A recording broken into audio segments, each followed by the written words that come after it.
إن الحمد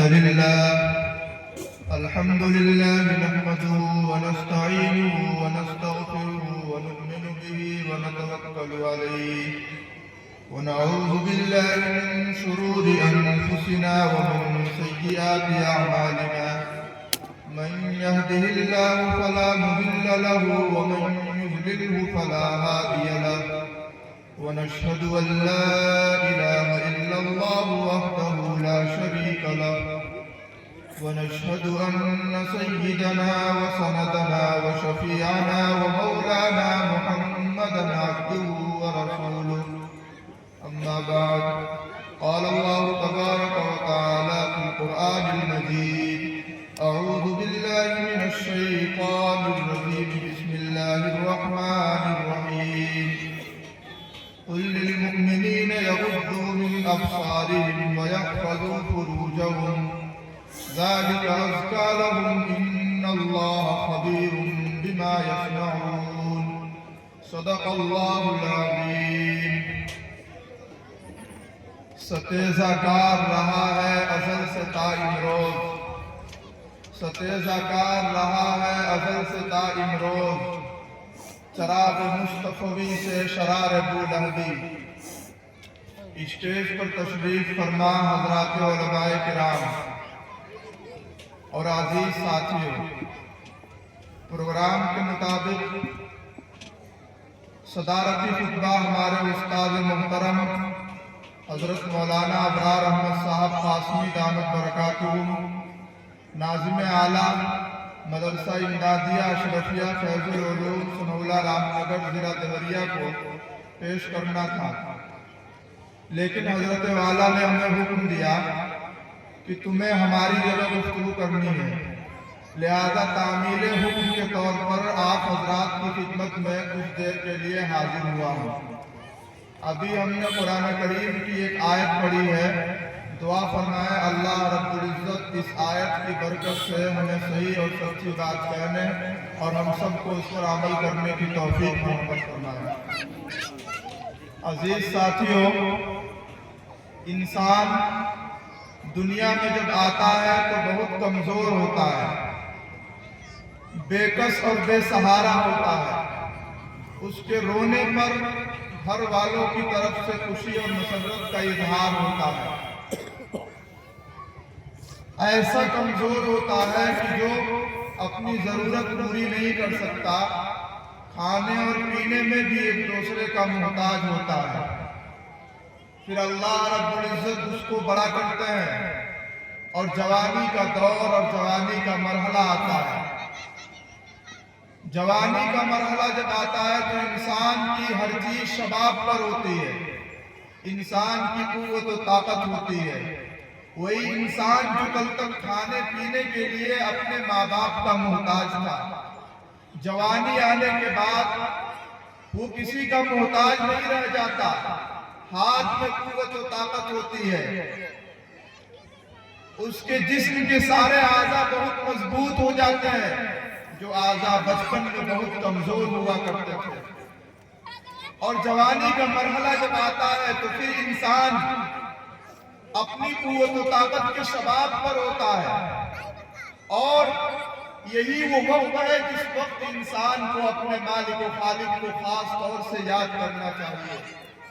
جب انسان کی قوت و طاقت ہوگی تو وہ اللہ رب العزت کو زیادہ سے زیادہ یاد کر سکے گا، وہ اللہ رب العزت کے لیے راتوں میں اٹھ کر کے بہت دیر تک قیام کر سکے گا، رکوع اور سجدوں میں اپنے اوقات زیادہ سے زیادہ گزار سکے گا۔ یہی وہ وقت ہے جس وقت انسان کو خاص طور سے اللہ رب العزت کی طرف متوجہ ہونا چاہیے، اور اللہ رب العزت نے جو قوت و طاقت دی ہے اس قوت و طاقت کا صحیح مصرف میں استعمال کرنا چاہیے۔ اس جوانی کے بعد ایک مرحلہ آتا ہے جو مرحلہ بڑھاپے کا ہے، پھر انسان اپنی پہلی حالت کی طرف لوٹنا شروع ہو جاتا ہے۔ وہی شخص جو کل تک جوان کہا جاتا تھا، طاقتور سمجھا جاتا تھا، جس کے ہاتھ میں قوت و طاقت تھی، وہی شخص جب بڑھاپے کے مرحلے پر قدم رکھتا ہے تو پھر اس کے اعضاء کمزور ہونے لگتے ہیں، جسم جواب دینا شروع کر دیتا ہے، اور ایک وقت ایسا آتا ہے جو شخص چلنے پھرنے میں بھی دوسرے کا محتاج ہو جاتا ہے۔ اللہ رب العزت نے جوانی کی جو نعمت دی ہے، اس نعمت کا صحیح طور پر استعمال کرنا چاہیے اور صحیح طور پر اس کی قدر کرنی چاہیے۔ باطل کی سب سے بڑی کوشش یہ ہوتی ہے کہ وہ جوانوں کو ٹارگیٹ کریں اور ہمارے نوجوانوں کو غلط راستوں کی طرف پھیریں، انہیں گمراہیوں میں ڈالیں، انہیں بے حیائیوں میں ڈالیں، انہیں کبھی فیشن کے نام پر، کبھی تعلیم اور ترقی کے نام پر، کبھی موڈ فریش کرنے کے نام پر وہ برائیوں اور بے حیائیوں کی طرف دعوت دیں۔ اور آج ہمارا نوجوان افسوس کے ساتھ کہنا پڑ رہا ہے کہ اہل مغرب جنہیں شیاطین الانس کہا جائے تو شاید کوئی مبالغہ نہیں ہوگا، آج ہمارا نوجوان ان کی تقلید کرتا ہوا نظر آتا ہے، ان کے قدم سے اپنا قدم ملا کر چلتا ہوا نظر آ رہا ہے۔ اسلام نے اپنے ماننے والے لوگوں کی جو رہنمائی کی ہے، اپنے ماننے والے لوگوں کو جو راستہ دکھایا ہے، اس راستے پر ہمارا نوجوان تبصرہ کرتا ہوا نظر آ رہا ہے۔ یہ تو وہی پرانی باتیں ہیں، یہ تو پرانے زمانے کے لوگوں کا طور و طریقہ ہے۔ اب دنیا ترقی یافتہ ہو گئی ہے، لوگ ترقی کر چکے ہیں۔ اب جب ترقی کر چکے ہیں تو پھر ان ترقی کرنے والے لوگوں کی پیروی کر رہا ہے۔ کبھی فیشن کے نام پر ہمارے نوجوان بے حیائیوں میں پڑ رہے ہیں، بے پردگی میں ہماری نوجوان عورتیں فیشن کے نام پر پڑ رہی ہیں، کبھی موڈ فریش کرنے کے نام پر شراب نوشی کیا جا رہا ہے، کبھی اپنے ذہن و دماغ کو سکون پہنچانے کے نام پر سنیما گھروں کو آباد کیا جا رہا ہے۔ افسوس کا مقام کہ ہمارا نوجوان جس عمر میں اسے اللہ رب العزت کی عبادت کی طرف توجہ دینی چاہیے، اس عمر میں وہ غیروں کے راستے پر چلتا ہوا نظر آ رہا ہے۔ باطل اپنے حربوں کے ذریعے، میڈیا چینلز کے ذریعے اور اپنے پروگراموں کے ذریعے، اپنی باتوں کے ذریعے یہ نظریہ پھیلا رہا ہے اور یہ بات لوگوں کو سمجھانے کی کوشش کر رہا ہے کہ جس اسلام کو تم ماننے والے ہو، اب تو یہ اسلام بہت پرانا ہو گیا، اب تو یہ اسلام قدیم ہو چکا، جدید کی ضرورت ہے، نئی چیزوں کی ضرورت ہے، آؤ فیشن کو اپناؤ، پرانی چیزوں کو ترک کرو۔ محمد عربی صلی اللہ علیہ وسلم نے جو رہنمائی کی ہے، اس رہنمائی کو نعوذ باللہ تم چھوڑ دو اور اس راستے سے تم دور ہو جاؤ، کبھی فیشن کے نام پر، کبھی بے حیائی کے نام پر، اور ہمارے نوجوان اس جانب بڑھتے ہوئے نظر آ رہے ہیں۔ یاد رکھنا چاہیے کہ اسلام زندگی کے ہر موڑ پر ہمیں رہنمائی کرتا ہے، اور اسلام کی پاکیزہ تعلیمات صرف 1400 سال کے لیے نہیں بلکہ اسلام کی پاکیزہ تعلیمات قیامت تک کے لیے ہے۔ قیامت تک میں جتنے حالات آ جائیں، جتنے انقلابات آ جائیں، جتنے احوال آ جائیں اور زمانہ خود کو جتنا بھی ترقی یافتہ کہنے لگے، اسلام کی وہی تعلیمات اس دور میں بھی ہماری رہنمائی کرتے ہوئے نظر آئیں گی، اور اسلامی تعلیمات پر اس دور میں بھی اگر ہم اور آپ چل رہے ہیں تو انشاءاللہ العزیز کامیابی ہمارے اور آپ کے قدم چومے گی۔ اس لیے ہمیں چاہیے کہ ان فتنوں میں نہ پڑیں اور ان باتوں اور ان تبصروں سے اپنے قدم کو پیچھے نہ کریں، بلکہ اپنے قدم کو اور آگے بڑھانے کی ضرورت ہے۔ اسلام کہتا ہے للمؤمنین یغضوا من ابصارہم، اللہ رب العزت پیغمبر عربی صلی اللہ علیہ وسلم کو یہ حکم فرما رہے ہیں کہ پیغمبر عربی صلی اللہ علیہ وسلم آپ اپنے ماننے والے لوگوں کو، آپ اپنے اوپر ایمان لانے والے لوگوں کو یہ حکم دیجئے کہ جب وہ اپنے گھروں سے باہر نکل رہے ہوں اپنی نگاہوں کو وہ نیچی کر لیا کریں۔ سوال پیدا ہوتا ہے کہ ہم اپنے گھروں سے باہر نکل رہے ہیں، اپنی نگاہوں کو نیچی کیوں کریں؟ اللہ رب العزت آگے بیان فرماتے ہیں ذَلِكَ أَزْكَىٰ لَهُمْ، یہی ان کے لیے زیادہ بہتر چیز ہے، یہی ان کے لیے زیادہ مناسب اور زیادہ حفاظت کی چیز ہے۔ اب اللہ رب العزت نے حکم دیا کہ ایمان والے مرد جب اپنے گھروں سے باہر نکل رہے ہوں یا جس جگہ بھی رہ رہے ہوں، کسی نامحرم پر اپنی نگاہیں نہ ڈالیں، کسی اجنبی عورت کو وہ نہ دیکھیں۔ اب دنیا والے ہمیں اور آپ کو تانا دیتے ہیں، بھلا بتاؤ تو صحیح تعلیم کے نام پر، بھلا بتاؤ تو صحیح تربیت تربیت کے نام پر، بتاؤ تو صحیح، تربیت کے نام پر اور تہذیب کے نام پر جو نوجوان بچے اور بچیاں آپس میں مل رہی ہیں، آپس میں ایک دوسرے کو دیکھ رہے ہیں، یہ بھلا کیسے برا ہو سکتا ہے اور اس کے اندر کون سی برائی آ سکتی ہے؟ لیکن اسلام اپنے ماننے والوں کو روک رہا ہے۔ قُلْ لِلْمُؤْمِنِينَ يَغُضُّوا مِنْ أَبْصَارِهِمْ، ایمان والے مردوں کو یہ تعلیم دے رہا ہے، اپنے گھروں سے جب تم باہر نکلو اپنی نگاہوں کو نیچے کر لیا کرو، وَيَحْفَظُوا فُرُوجَهُمْ، اور اپنی شرمگاہوں کی حفاظت کرو۔ اور ساتھ ساتھ ایمان والی عورتوں کو بھی اسلام نے حکم دیا ہے، اور اسلام کہتا ہے وَقُلْ لِلْمُؤْمِنَاتِ يَغْضُضْنَ مِنْ أَبْصَارِهِنَّ، کہ ایمان والی عورتیں بہت قیمتی ہیں، جب اپنے گھروں سے یہ باہر نکلا کریں اپنی نگاہوں کو نیچے رکھا کریں،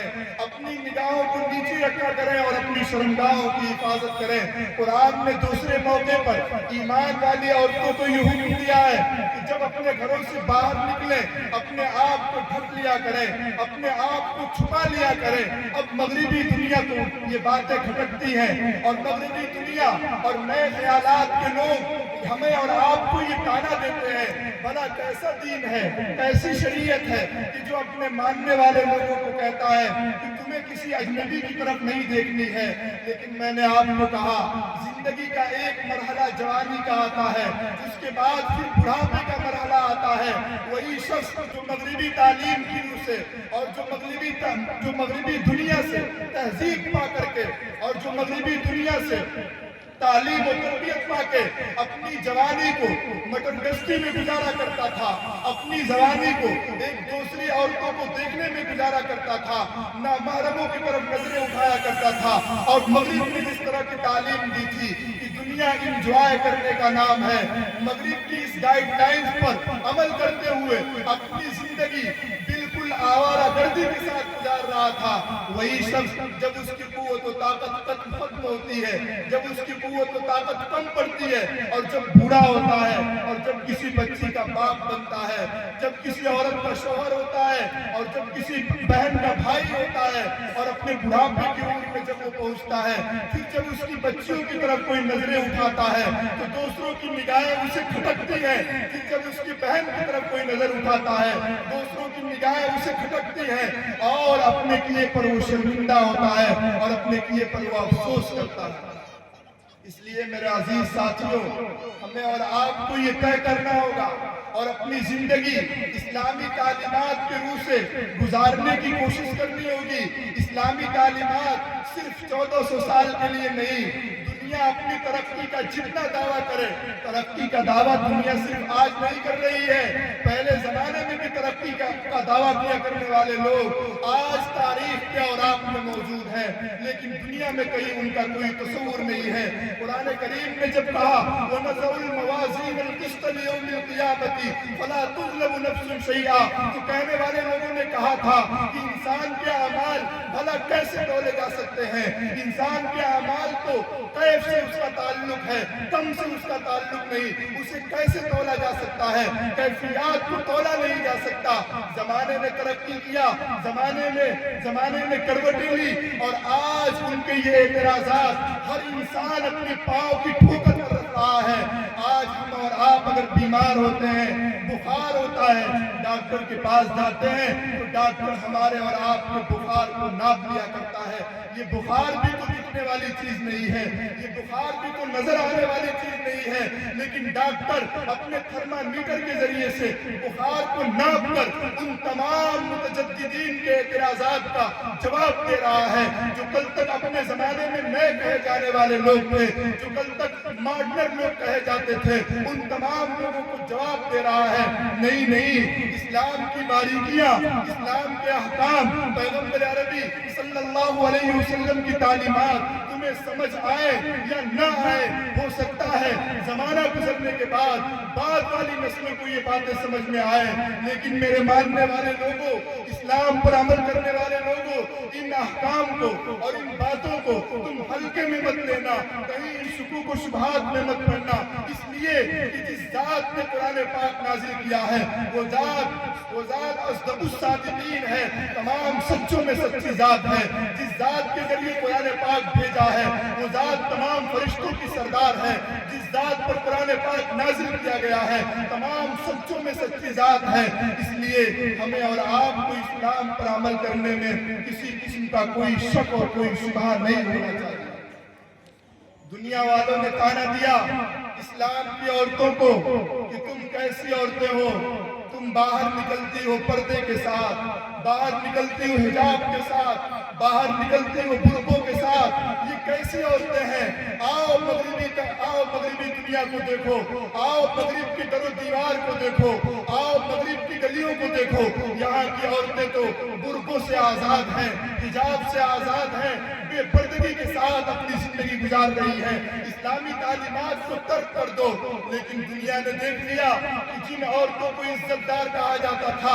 آج اہل مغرب کے اندر اہل یورپ کا جائزہ لے کر دیکھیے، آج کے اس گئے گزرے دور میں بھی اہل عرب میں